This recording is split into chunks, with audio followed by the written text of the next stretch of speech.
Hello, welcome back to the Off-Grid family. A friend of mine popped over today and as always he bought me some gifts, and this time it was in the form of 3 batteries. One from an e-bike, one from a mobility scooter, and one that looks like it's from a hoist. Hopefully I'm going to get enough time to dissect them all and have a look at them, you know, what batteries we can salvage from them and what other recyclables we can get from them. So if I've got enough time I will get through them all. If not, I might have to leave a battery for another video. Before we get on, I'd just like to thank Paul, David and Simon, my Patreons. You guys are awesome and you've kept this channel going. Your support is awesome and I really, really appreciate it. Anyway, let's get on. Okay, so I'm going to start with this battery. So let's get these out of the way. This here is a hoist battery and I've done a little bit of research and apparently it's lithium-ion. But I don't know what form that comes in. But we will have a look under the hood.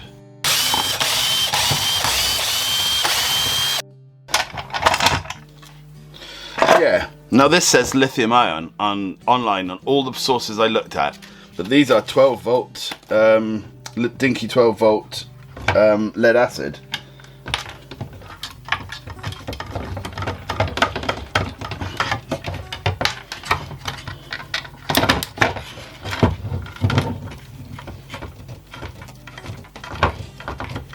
God blimey, that's in there for good, isn't it?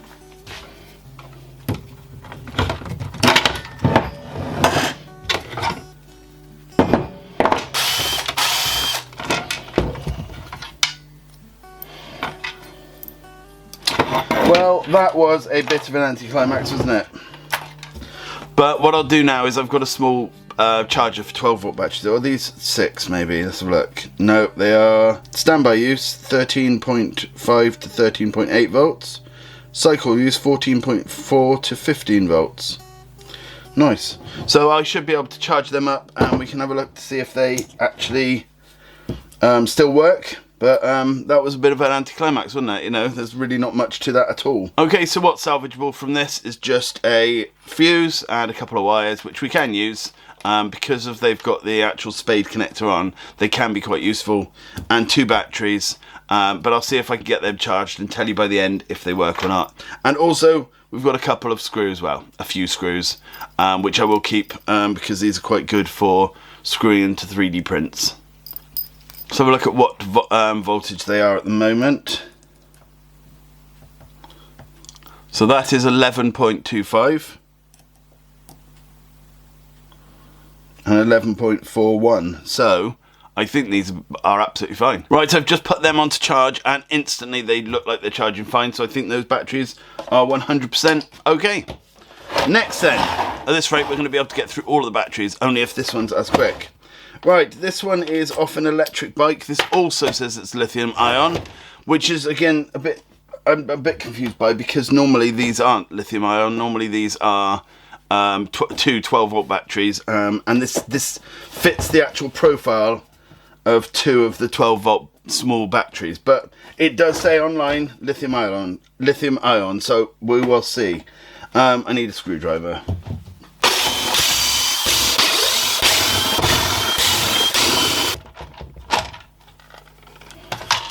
Oh, we've hit the mother lode.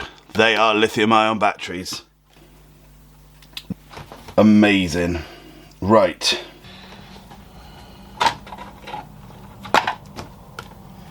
This is incredible.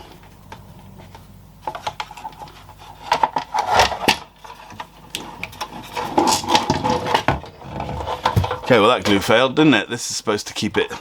This here, oh yeah, is supposed to have kept that solid in there. That's why I didn't try and get it out at first. Okay, so that's all gone. Yeah. Okay, so let's have a look, Ski. Let's unscrew some of this.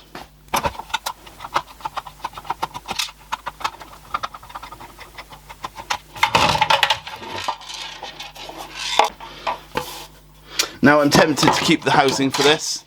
Because obviously it fits this plastic container that's holding them in. The entire battery bank is connected via these connectors. You can 3D print them easy enough, but it's in the exact form for this box. So I may or may not keep it, I'm not sure yet. First thing I'm going to do is cut here.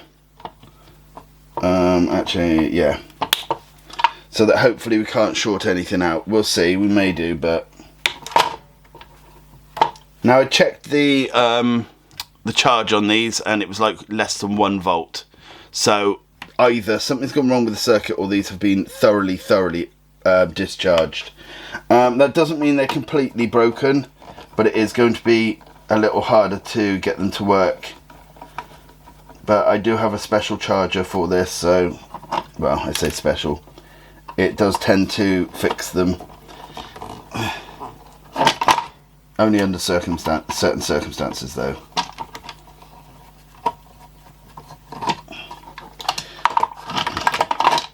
Now this here, possibly, is the charge control circuit, or it could be an alarm for discharge. It may be an alarm that goes off if it's undercharged. They've been soldered, so let's just get them off as well. Right, so as I say, I may keep this whole container. I'm not sure yet.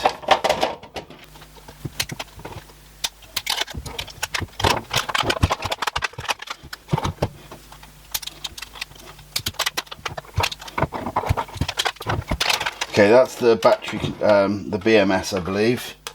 Yeah.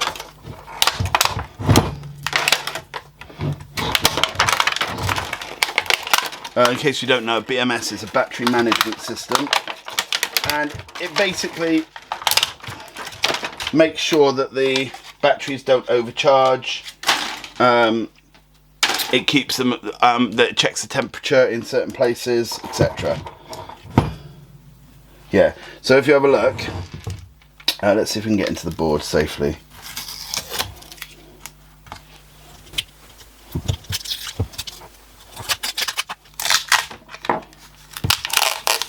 Okay, so first of all, what we can see is this has got wet at some point, so moisture has got into a lot of it. But that shouldn't really do too much damage to the actual batteries unless they're very badly rusted as well. But anyway, the BMS has wires out to each sort of section of this battery. The whole battery makes up one full battery, but it's put in sections, and the battery management system controls all of that. And this obviously checks how much charge each section has to make sure that they're all the same across the entire battery, and it stops them overcharging, it stops them overheating, etc. Now what I'm going to do is I'm going to put this one to one side now, and I'm going to open up the other one. The other one I believe is just two 12-volt batteries. Right, I haven't checked what this is from, but it looks like it's like a mobility scooter kind of thing. This is what they tend to be in. All the mobility scooter batteries I've taken apart have been this size, but normally a little bigger, so this could be one of those very small compact ones, but I don't know for sure. But again, these tend to be 12-volt batteries. It tends to be two sets of 12-volt batteries.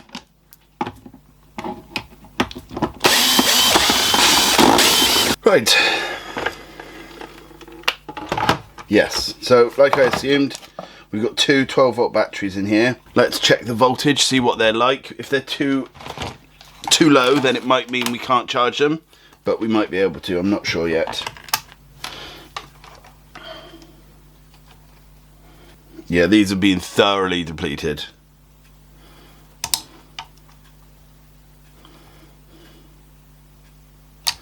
Yeah, so I will still try and charge them, and we can see how we get on.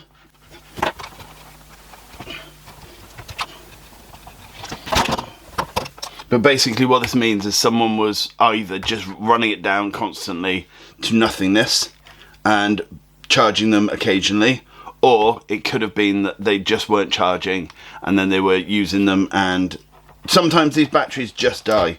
You just don't know. But we'll have a look. These are 12 volt, 12 amp hour each. So I'll put them in the pile to get them charging.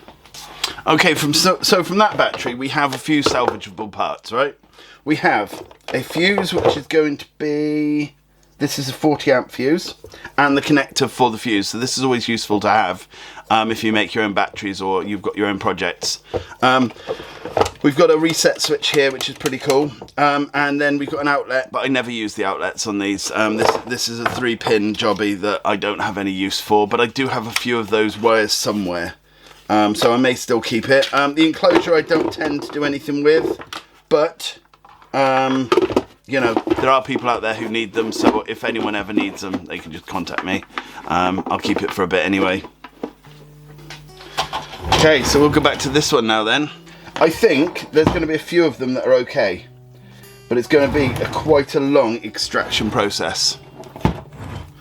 I would like to get as much of this off as I can intact. So for example, the BMS, etc. And then we can see if that's any good and if it's going to work. So what I might do is I might do a separate video dissecting this one properly, because we're looking at probably a good few hours just to get the spot welded pieces off here. Yeah, what I'll do then is I will do this for another video, which I'll release as soon as possible. And what I'll do is I'll take all the batteries out, I'll charge them all and everything, and then you guys can see, you know, is it worth, you know, dismantling these types of batteries, or do they tend to be, you know, too many of them broken and too much time wasted? But yeah, I'll do that in a separate video. Okay, there you go. The 2 lots of lead acid batteries I've managed to actually charge up fully. The 2 smaller ones, they are working perfectly. The ones out of the hoist, they are basically working like new. There's no problem with them at all. The 2 that were out of the mobility scooter that were completely drained, it's taken me quite a while, but I've slowly built the charge up in them, and they seem to work very well. Doesn't mean they've got about the same amount of amp hours in them anymore, but they work well enough. They will be used for various projects in the future. I'm a bit annoyed that I didn't get a chance to finish off looking at the e-bike battery. I really wanted to get that all done and, you know, sorted, but I thought if I leave that for another video, I can actually do a whole from dissection to getting all of the batteries out, cleaning them up, you know, charging them up fully, and then maybe even making a new battery. But I don't know if that'll be in the next video, but there will be another video very soon dealing with that e-bike battery. Again, I'd just like to thank my patrons, and if you're interested, have a look down in the link. You could become Patreon too. Lots of, you know, goodies that you can get. Anyway, thank you so much for watching. I'll see you again next time. Bye for now.